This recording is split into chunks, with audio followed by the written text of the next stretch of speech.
America ने तबाह कर दिया है हूतियों के बमों का जखीरा और B-2 स्टील्थ बॉम्बर को आखिरकार उतार दिया है। जानेंगे क्या है मामला। तो वहीं दूसरी तरफ कनाडा के जस्टिन ट्रूडो की जुबान फिसल गई और आखिरकार सच बाहर आ गया है, जिसके बाद सभी कह रहे हैं कि भारत बिल्कुल सही है अपनी जगह पे। जियोपॉलिटिक्स में बहुत कुछ चल रहा है, हमेशा की तरह जानने को मिलेगा बहुत कुछ। आइए जानते हैं इन खबरों को विस्तार से। अमेरिकी एयरफोर्स ने यमन में हूती चरमपंथियों पर बड़ा हमला बोला है। अमेरिकी मीडिया आउटलेट CNN ने अमेरिकी अधिकारियों के हवाले से बताया है कि हमले में ईरान समर्थित हूतियों के बमों के जखीरे को निशाना बनाया गया है। 3 अमेरिकी रक्षा अधिकारियों के हवाले से रिपोर्ट में बताया गया कि अमेरिकी सेंट्रल कमांड फोर्स ने यमन के हूती नियंत्रित क्षेत्रों में ईरान समर्थित हूती हथियार भंडारण सुविधाओं पर कई हवाई हमले किए हैं। अमेरिकी अधिकारियों ने कहा कि जिन सुविधाओं को निशाना बनाया गया है उनमें लाल सागर और अदन की खाड़ी में सैन्य और नागरिक जहाजों को निशाना बनाने के लिए इस्तेमाल किए जाने वाले हथियार रखे थे। इस हमले के लिए अमेरिकी सेना ने B-2 स्प्रिट बॉम्बर का इस्तेमाल किया है। ये पहली बार है जब अमेरिका ने यमन में हूतियों के खिलाफ स्टील्थ बॉम्बर का इस्तेमाल किया है। यह हमला यमन में स्थानीय समय अनुसार गुरुवार सुबह तड़के किया गया। B-2 spirit bomber fighter jet की तुलना में बहुत बड़ा स्टील्थ प्लेटफॉर्म है। ये फाइटर जेट की तुलना में काफी ज्यादा मात्रा में बमों को ले जाने में सक्षम है। इसके पहले यमन में अभियान के लिए अमेरिकी सेंट्रल कमांड फाइटर जेट का इस्तेमाल करता रहा है। ईरान समर्थित शिया चरमपंथी समूह पर हमला ऐसे समय में हुआ है जब क्षेत्र में भारी तनाव है। खास बात यह है कि गुरुवार का हमला अमेरिका ने अकेले किया है, जबकि इसके पहले वह ब्रिटेन के साथ यमन में कार्रवाई करता रहा है। इजराइल ने 1 अक्टूबर को हुए ईरान के बैलिस्टिक मिसाइल हमले का जवाब देने की कसम खाई है। अमेरिकी अधिकारियों अनुसार 5 नवंबर को होने वाले अमेरिकी चुनाव से पहले इजराइल ईरान के मिसाइल हमले का जवाब देगा और इस बीच लेबनान में ईरान समर्थित हिजबुल्ला और गाजा में हमास के साथ उसका संघर्ष जारी है। B-2 स्प्रिट एक मल्टी रोल बम वर्षक है जो पारंपरिक और परमाणु दोनों तरह के हथियार ले जाने में सक्षम है। इसे अमेरिका का सबसे खतरनाक स्टील्थ बॉम्बर कहा जाता है। पहले से अवैध सुरक्षा वाले B-2 को दुनिया में कहीं भी कम समय में भारी मारक क्षमता प्रदान करती है। इसे बिना दोबारा ईंधन भरे 9600 किलोमीटर तक जाया जा सकता है, जो इसे अंतर महाद्वीपीय क्षमता प्रदान करती है। 4 इंजन वाला ये स्टील्थ बॉम्बर 18,000 kg तक के पेलोड ले जा सकता है। 50,000 फीट की ऊंचाई तक जाने वाले इस बॉम्बर को 2 पायलट उड़ाते हैं। अब यहाँ पर देखने को मिल रहा है कि हूती विद्रोहियों के खिलाफ कुछ ज्यादा ही एक्शन मोड में अमेरिका दिख रहा है। इससे पहले भी इजराइल के खिलाफ लगातार उसके दुश्मन एक्शन में हैं। उन्हीं में से एक यमन के हूती विद्रोही भी हैं। लेबनान में हिजबुल्ला के खिलाफ इजराइल कार्रवाई कर रहा है। ऐसे में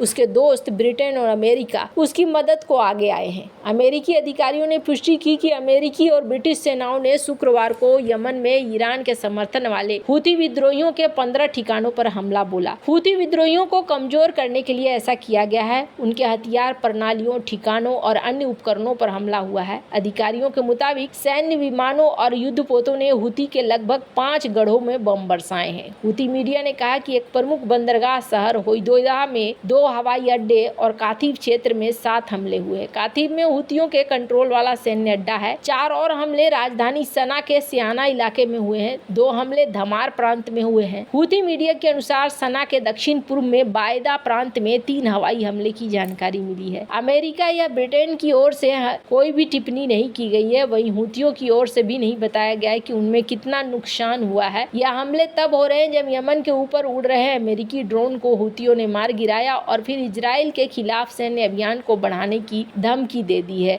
अब ऐसा लगता है जैसे यहाँ पर चीजें एक अलग लेवल पर पहुंच रही है। खैर, जहाँ एक तरफ ये सब कुछ चल रहा है, वहीं दूसरी तरफ निज्जर हत्याकांड पर जस्टिन ट्रूडो की जुबान पर सच आ गया सामने। कनाडा के प्रधानमंत्री जस्टिन ट्रूडो ने लगातार ये दोहराया है कि भारत इसमें शामिल है निज्जर के कांड में। ट्रूडो के इस आरोप की वजह से भारत और कनाडा के रिश्ते फिलहाल तनाव के दौर से गुजर रहे हैं। दोनों देशों में टकराव की वजह बने इस हत्याकांड के आरोप तो कनाडा ने भारत सरकार के ऊपर लगाया है। दोनों देशों में टकराव की वजह बने इस हत्याकांड के आरोप तो कनाडा ने भारत पर लगाए, लेकिन उसके पास शुरू में इस संबंध में पुख्ता सबूत नहीं थे। फॉरेन इंटरफेरेंस कमीशन के सामने अपनी गवाही में खुद ट्रूडो ने कबूला कि इस मामले को को जब उन्होंने शुरुआत में उठाया था तो उनकी सरकार के पास भारत के खिलाफ मजबूत साक्ष्य नहीं थे। आयोग के सामने जस्टिन ट्रूडो ने यह भी माना कि उनकी सरकार ने निजर की हत्या मामले में भारत को कोई पुख्ता सबूत मुहैया नहीं कराया है। इसकी वजह बताते हुए उन्होंने कहा कि हमने भारत से कहा है कि हम इस मामले में आपका सहयोग चाहते हैं, तो उन्होंने सबूत मांगे। उस वक्त सबूत भारत को नहीं दिए गए, सिर्फ मामले से जुड़ी जानकारी साझा की गई। ट्रूडो ने कहा कि बीते साल G20 के सेशन के बाद मेरी पीएम नरेंद्र मोदी से बात हुई थी। हमारे पास तब ये मुद्दा उठाकर भारत को शर्मिंदा करने का मौका था, लेकिन हमने ऐसा नहीं किया। मैंने पीएम मोदी से कहा कि हमें पता है कि भारत सरकार इस मामले में संलिप्त है। इस पर उन्होंने कहा कि कनाडा में ऐसे लोग हैं जो उनकी सरकार के खिलाफ मुखर हैं और वो चाहते हैं कि उन्हें गिरफ्तार किया जाए। इस पर मैंने उन्हें फ्रीडम ऑफ स्पीच का हवाला दिया। ट्रूडो ने कहा कि भारतीय मीडिया ने लगातार कनाडा और कनाडाई लोगों को निशाना बनाया है। ऐसे में सितंबर में आखिरकार हमें सामने आकर वो सब बताना पड़ा। हम चाहते थे कि हमारे लोग इस मामले में कनाडा की सरकार की कार्रवाई पर भरोसा करें, क्योंकि हम लोगों की सुरक्षा के लिए उन्हें निश्चिंत करना चाहते थे। इसी दौरान हमने पाया कि भारत का रुख कनाडा सरकार पर हमला करने की दिशा में ही रहा है। कनाडा और भारत के संबंधों में बीते कुछ महीने में जो तनाव आया है, उस तनाव के पीछे ये भी कहा जा रहा है कि असली खेल है चाइना का। यहाँ पर कनाडा और भारत के रिश्तों की लंका लगाने वाले जस्टिन ट्रूडो बहुत सातिर है। वो जानबूझकर हरदीप सिंह निज्जर की हत्या में भारत को घसीट रहे हैं। इसके पीछे चीनी खेल को छिपाने की उनकी साजिश है कि कहीं कुर्सी न चली जाए, सियासत खत्म न हो जाए। इसलिए कनाडा की जनता की आंखों में वो धूल झोंक रहे हैं। वह चीन वाले कांड से कनाडा की जनता का ध्यान भटकाने के लिए खालिस्तान प्रेम दिखा रहे हैं। भारत का जांच के कटघरे में लाकर वह चीन के डर्टी गेम पर पर्दा डालना चाहते हैं। उनके ऊपर विदेशी दखल से चुनाव जीतने का आरोप लगे हैं। बस इसी से ध्यान भटकाने के लिए वो उलूल जुलूल बयान दे रहे हैं और भारत के खिलाफ पैतरे अपना रहे हैं। दरअसल कनाडा के पीएम जस्टिन ट्रूडो चुनाव में चीनी दखल के मामले में बुरी तरीके से फंस चुके हैं। भारत पर निशाना डालकर वो खुद को चीन से बचाना चाहते हैं। कनाडा में उनके खिलाफ विरोध के स्वर मुखर हो रहे हैं। उनकी अपनी ही लिबरल पार्टी में बगावत तेज हो गई है। उनके इस्तीफे की मांग हो रही है। यही वजह है कि कनाडा में सिख वोटरों और खालिस्तान समर्थक वोटरों का साथ पाने के लिए भारत को टारगेट कर रहे हैं। जस्टिन ट्रूडो पर साल 2019 साल 2021 के चुनाव में विदेशी हस्तक्षेप से जीतने का आरोप है। इसी मामले में वह जांच का सामना कर रहे हैं। वह बुधवार को साल 2019 और 2021 के चुनाव में विदेशी हस्तक्षेप की जांच कर रही समिति के सामने पेश हुए। यहाँ उन्हें कनाडाई चुनाव में चीनी दखल पर जवाब देना था, मगर यहाँ भी वह भारत को टारगेट करते नजर आए। अब सवाल यह है कि क्या जस्टिन ट्रूडो का भारत विरोधी कदम कनाडा की राजनीति में चीन की दखलंदाजी के बारे में है? तो इसका जवाब है हाँ। जस्टिन ट्रूडो जानबूझकर जांच की दिशा को भटका रहे हैं। कनाडा के प्रधानमंत्री जस्टिन ट्रूडो ने बुधवार को दूसरी बार विदेशी हस्तक्षेप मामले में संघीय जांच के सामने गवाही दी। ट्रूडो ने साल 2019-2021 में कनाडा में हुए चुनाव में विदेशी हस्तक्षेप के दावों की जांच के लिए एक आयोग का गठन किया। विदेशी हस्तक्षेप मामले में आयोग की प्रारंभिक रिपोर्ट में यह बात सामने आई कि इन चुनाव में चीन की मदद से जस्टिन ट्रूडो ने जीत हासिल की थी। आयोग ने जनवरी 2024 में सार्वजनिक कार्रवाई शुरू की थी। जांच में चीन को हस्तक्षेप करने का मुख्य आरोपी माना गया। दावा किया गया कि ट्रूडो ने चुनाव जीतने के लिए चीन की मदद ली थी और चुनाव को अपने पक्ष में प्रभावित करवाया था। दोनों ही चुनाव में जस्टिन ट्रूडो की अगुवाई वाली लिबरल पार्टी की जीत हुई थी। यही वजह है कि अभी कनाडा में जस्टिन ट्रूडो की सरकार बुरी तरीके से घिर चुकी है। इससे ध्यान भटकाने को भारत को मोहरा बना रही है, मगर यहाँ भी उसे चैन नहीं है। मुख्य विपक्षी पार्टी कंजर्वेटिव ने भारत संग रिश्ते खराब करने का ट्रूडो पर आरोप लगाया। कंजर्वेटिव का कहना है कि जस्टिन ट्रूडो भारत के खिलाफ तो बोल रहे हैं, मगर चीन से चुनाव प्रभावित कराने के आरोपों के बारे में वो मौन है। वैसे आपको क्या लगता है? इन सब मामले में आपकी क्या राय है? कमेंट कर जरूर बताएं। जल्द मिलते हैं अगली वीडियो में नई खबर के साथ।